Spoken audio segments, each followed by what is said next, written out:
down the hammer and pick up the pencil.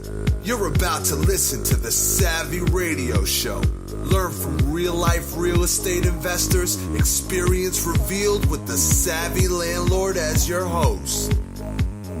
All right, ladies and gentlemen, boys and girls around the world, this is the Savvy Radio Show. Man, I'm excited. Why? Because we are in hot Atlanta, ATL, about to learn more real estate. And I got my PBD punk rocker, #1 wholesaler, international fame and fortune, Thomas Morgan, my go-to every question on wholesaling, remodeling, and gangster all thing hustle. Welcome to the radio show. Thanks, Steve. It's been don't talk all sensitive. Thanks, Steve. Like, get serious, get excited. Say hello. Hello. So it's been a long time since you've been on the radio show. Do you remember when? It was when we were doing the negative secret location. The secret location. But we just confessed we're in hot Atlanta today.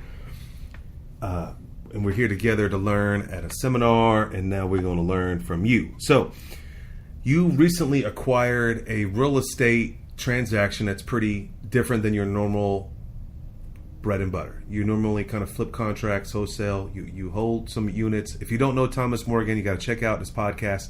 It's got 24 units, wholesales at least 5 deals a month on an average. Sometimes you do 3, sometimes you do 8.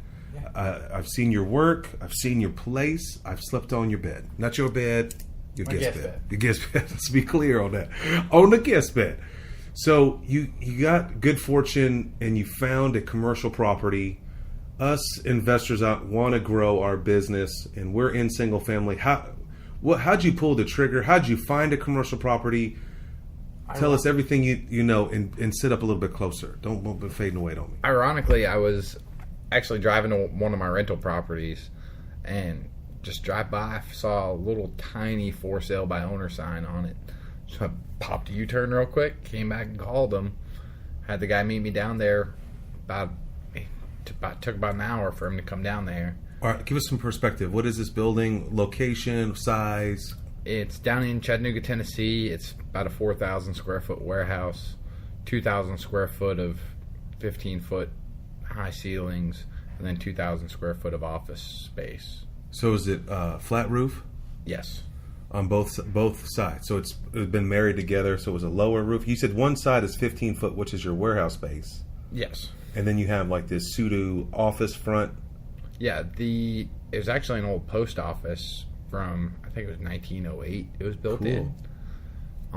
And then back in 1989, they added on about 2,000 square foot of warehouse space on the back side. So you got basically 2,000 square foot of office space and 2,000 square foot of the 15-foot warehouse space. Correct. Now, tell us the condition of the property. Oh, it was trashed when I bought it. The roof basically, the guy had a thread wholesaling business in the front half, and he had a resale store in the back. Thread wholesale? You talking about like fabric? Yeah, like sewing thread. Like spools of thread? Like spools. There was about 2 semis worth of sewing thread in this building. Did you negotiate that in the offer? He was actually supposed to clear it all out, and I should have negotiated a discount for him leaving it. True. All right. Speaking of negotiations, so you saw the sign. You were talking about a dollar sign that you buy at the store. Yeah. 12 inches by 6 inches. So it's like a regular for sale, like someone would put in their car. Exactly. On a 4,000 square foot warehouse that was overgrown. I don't even know how I saw the sign. Okay, so what about the location? So this is a commercial property in downtown Chattanooga. Is it a developing area? Is it like a suburb? It's in the path of progress just outside of downtown Chattanooga, but it's really centered around most of my rental properties. And how about to a major freeway? It's 1 block from the freeway. Okay. So like with just one, so would this be considered like a location extraordinaire property, or is this off the beaten path? It was kind of just off the beaten path from where it is, but I'm 2 minutes from downtown, 2 minutes from the suburbs. Well, we just want to give the listener perspective. So this is a decent location. It's right by a major freeway, but it was shoddy. So you called the guy. What was the conversation on the phone? You called the sign. What's your first thing that you said to this guy? I was Hi, I was calling about the property that you had for sale. Talked to him a little bit about it. Found out that he had just basically a thrift store in the back, and then his other wholesaling business of thread. Oh, thread. Was the business being active? Was the power on? I mean, was it dilapidated? Tell us more about that. The power was on, but it was dilapidated. Basically, the guy had bought out, like resale stuff. He had bought out 2 stores, put them into the back of the warehouse to sell off. Basically, it was like professional yard selling out of this warehouse. So this guy was just using this just for storage? Just storage and resale shop. Was it open and had like hours and it has a storefront? No, he bought out 2 like kids stores and then had a heart attack, locked up the store for 5 years. Wow. Okay. So did you warm this dude up, or you just came out and asked him the price? What's your technique? Because we gotta teach him something here. He had kind of told me what he wanted, and I walked through, and just commercial wise, it was a deal. It was 30 cents on the dollar for what it was worth. So what was the asking price? Or so you got 4,000 square foot. What was his price? I ended up getting it under contract for $30,000. Okay, let's back it up there, Daddy. How much did he ask? He was asking $45,000. $45,000 for a 4,000 square foot property. Yes. And was that out of line, or is that? I mean, the guy didn't know what it was worth. Tell me, give us some detail. I don't think he knew on what that. it was worth. He was just going on like $10 a square foot, but it needed roof. It only had 100 amp electrical service. It had termite damage throughout, and it was floor to ceiling full of junk. So how'd you get the guy from 45 to 30? What was your objections there? Just talking to him, trying to figure out what his goals were. He didn't really seem physically able to go in and actually do the cleanup and get everything out. He said there was some stuff that he wanted to get out of there, but come the week of closing, he was just telling me he was going to leave it all in there. So did you use that as a negotiation as why you got the price down, that you're going to solve all of his problems by taking care of the junk? Or you just assumed I that he told was him going to I'd take buy it it out? as is. I really assumed he was going to get more stuff out of it than he did, but come closing, he hadn't taken anything out. So he left all that there. Was there any value in the property left over? Some. We'd spent like 2 or 3 weeks trying to get everything cleaned out. I went through 10 dumpsters just filling it out. Dang. But we made about $1,000 just yard selling stuff that was in there. Awesome. So what was it like, and how long? I mean, you used private money on this one. We'll talk about that on another episode, how you raised the funds. So you got him down from 45. What techniques did you say to, and did you use the technique like, how did you arrive at 45,000? He just assumed that's what he wanted per. That's just what he wanted. He really had that was the number he picked out of thin air, I guess. He didn't really have an appraisal done. The comps in the area were from 115 to 215. So ARV, well, I know you put a lot of money and effort into it now, but at that time, what was the ARV? What was it worth? It was about 115 to 215. That's $100,000 difference. Yeah, it was a pretty big spread depending if it was commercial street frontage or main thoroughfare street frontage. And that's just the comps that are in the area of the commercial building. So he had no idea what it was worth. He just wanted $45,000 and to move on. So we're still asking for the third effing time. $45,000 to $30,000. What techniques would you say? Give us the juices. Really, I was trying to convince the guy to owner finance to me because I didn't have a whole lot of cash to buy it at the time. And sure, that's the smartest thing you should ever do. So I'd kind of lowballed him on a cash price, and that was like, what was that? I think I offered him like 22 cash. Half price. I think I offered. Is that a normal wholesaler move? Teach us. No, Sensei. really, because I was trying to convince him to give me owner financing. I wanted him to see the low cash price of what it'd be, the value of, and see the value of taking the higher offer. We went back and forth. He kind of convinced me someone else was interested in the property, but I'm not sure if it was a legitimate deal or not. And we end up settling. He's like, I'll take 30 cash. Like, okay. So you hit him with 22 cash, and then now he bluffed you out with 30 cash. I think I offered him 35 financed. with no money down. I offered him 30 cash, or 30 was 35 with carry back some. Yeah, he was going to carry back like 20 or 25 on it. And at that time, you had like 10. Yeah, I had more than that, but I knew I was going to have to put a bunch of money into the rehab. Okay. So, and then we'll talk about another episode about how you raise those funds, because private money you've been doing really well on that. So we definitely want to cover that later. So now you lock this thing up for 30. Any hiccups in title work, or did it close smoothly? You got the funds last minute, closed it, all things gravy. Then what? I started emptying it up. And that was a nightmare, right? That really took about a month. Okay. Between going through stuff to see if it had value, selling stuff off. Like I was telling you, he was a thread wholesaler. There was literally pallets of thread that just got wet. Did you sell any of those, or? I actually have an eBay store right now. We're still liquidating it off. Buy yarn. Yes. All right. So, what have you learned so far? And tell us at the end here, you got written up in the newspaper. Yeah, we've cleaned up the building, done a nice modern finish on it.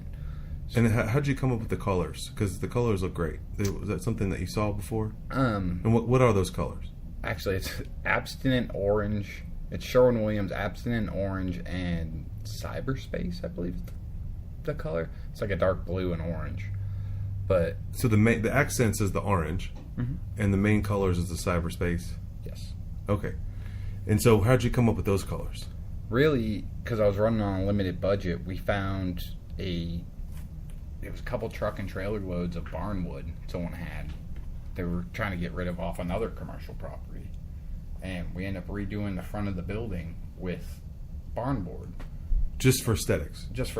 But when I went to find a stain or sealer, we went with this color called redwood, and it was kind of came out a dark orange, and I really liked it, and that's how I needed a color that coordinated with that.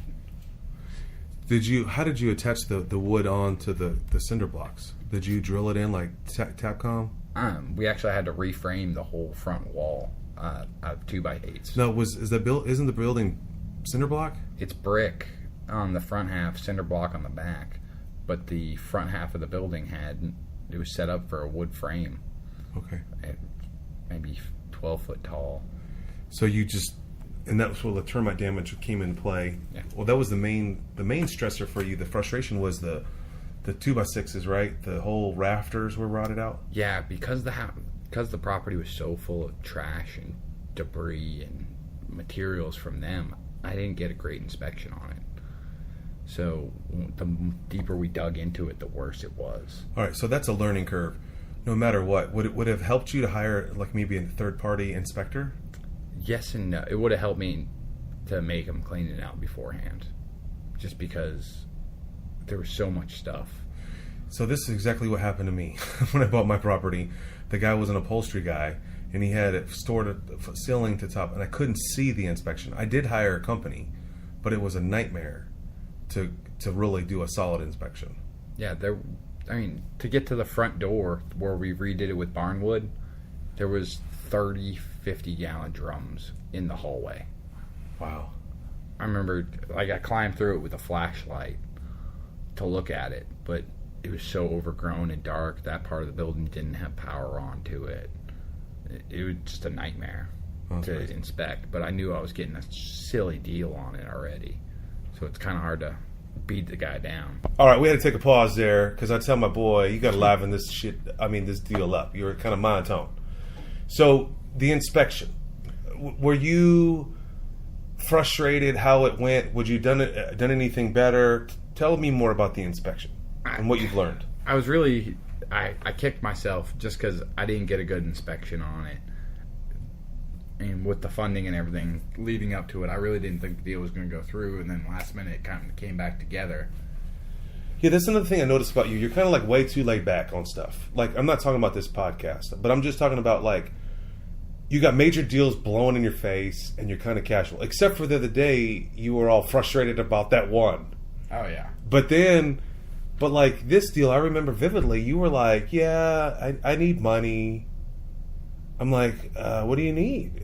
it's $115,000 warehouse, and I got it locked up for 30. I'm like, I'd be so excited. You're just like, it's like business for you. How do you keep that cool undercover? I mean, are you raging inside?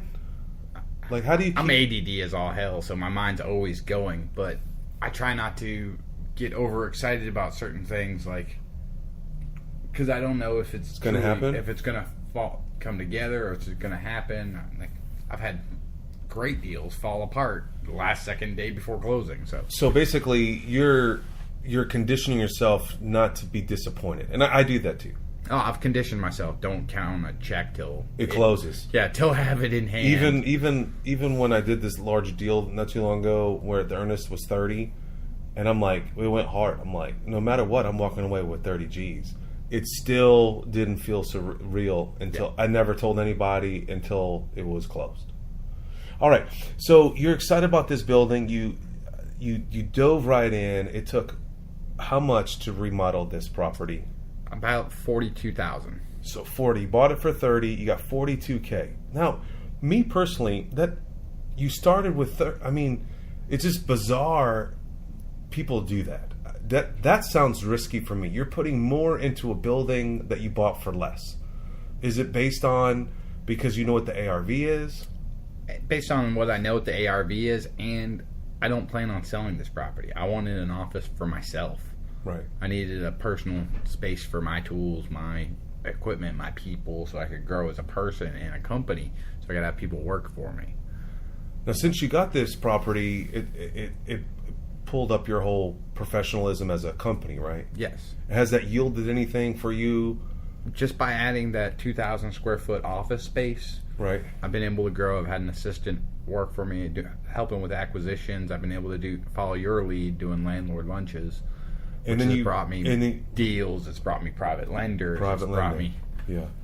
And I can't wait to talk about that episode. I think that's very fascinating. You blew me off the other day. I was like, yeah, you needed a deal. You're going to go meet with somebody. And I'm like, where'd you meet that guy? He's been following you for a while, but you solidified your credibility as an investor with that building, with the landlord lunch. Correct. I think it's very important. I think people, it all boils down to not just one thing in real estate. Writing a book doesn't automatically generate money falling from the sky. It's also that you can prove that you can handle the money well. Yeah, it's a compound effect. I mean, just like even wholesaling. I might have a smaller buyers list. They might not buy today, but if I keep growing it, those people come back around. I can also market them ancillary products such as the landlord lunch or classes or different services. All right, so on this property, it's been this is probably, I've been following you for years, probably 5 or so, or I don't know how long I've known you, but I see you so excited about this property.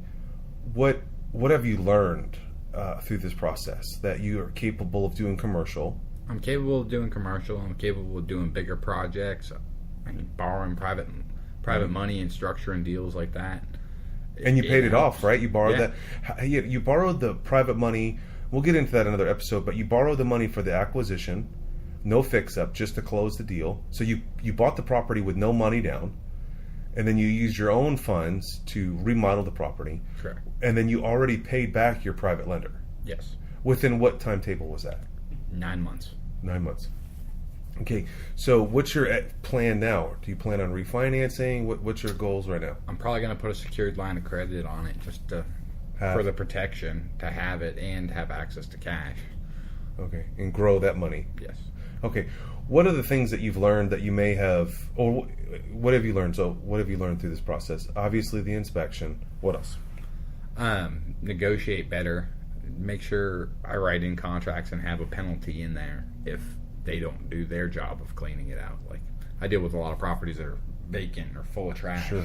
So I always have written in there trash to be cleaned out prior to closing. Right, like a concession. Like I do, like a $5,000 concession. Yeah, I should have put it in a file. Yeah, because that's what you would cost. I mean, on my building, I did the same thing, but I learned that from my mentor. So, I mean, what did that cost you? Dude, like 10 dumpsters? We took 10 40-yard dumpsters out of there. Man. So at $450 a piece or $400 a piece, plus the labor to fill them. It adds up. That was a $5,000 mistake on my end. Right. Easily $5,000 mistake on my end. Well, you learned. I mean, still you're $75,000, maybe $80,000 into it. What other major repairs? You did heat and air? Had to put HVAC on it. Had to basically put new joists in 1,000 square foot of the office. The front half's made out of concrete. It's on a concrete slab, but all those places where the plumbing was, there was 100-year-old floor joists that were termite rotten. Yeah. I knew going into it I'd have to replace a couple of them, but then the deeper we dug into it, started replacing a couple of them, started knocking on a couple more, and I'm like, ooh, they're all hollow, so it was just easier to do the work now. I noticed that you put in a shower into the facility. Yes. That has been a subject in my world. We have the similar type building that we use. That's always been a topic. Put a shower in. And I'm like, no. Have you even used that shower? No. Not yet. But I'm in the process of, it's like my little man cave right now. Just because I have the warehouse. I have cars.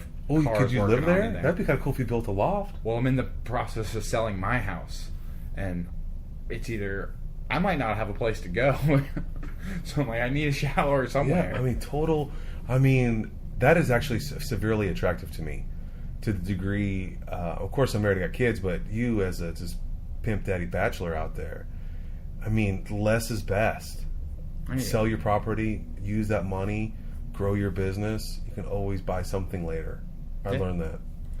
All right, so for a rookie, he's been, speak to a rookie now. He's been buying property. He's got 3 to 5 units. He comes across this property. What would you tell him? If you think you can do it, do it. There's so much money out there. One of my friends was pushing me to do bank loan on that property, and the bank kind of jerked me around. Yeah. I almost lost the deal. So I had to borrow the private funds. Forced you to. Yeah, absolutely forced me to. So put yourself in a position to perform. Yeah. Keep yourself in a position of strength. Make sure you have the lines of credit and cash or private lenders lined up. Right, and always prospect. Yeah, always be prospecting. All right, ladies and gentlemen, how do people get a hold of you, Thomas Morgan? Do you have a website? You can get a hold of me on ChattanoogaREO.com. Oh. That's my wholesale website. It also has all my contact information. Or you can find me on Facebook. It's facebook.com/Thomas W. Morgan. All right. Well, I appreciate your time, bud. That means a lot. Thanks for listening to the Savvy Radio Show. Glide online and listen to our other motivating episodes at SavvyRadioShow.com. Connect on Twitter @LandlordBook and always be buying assets.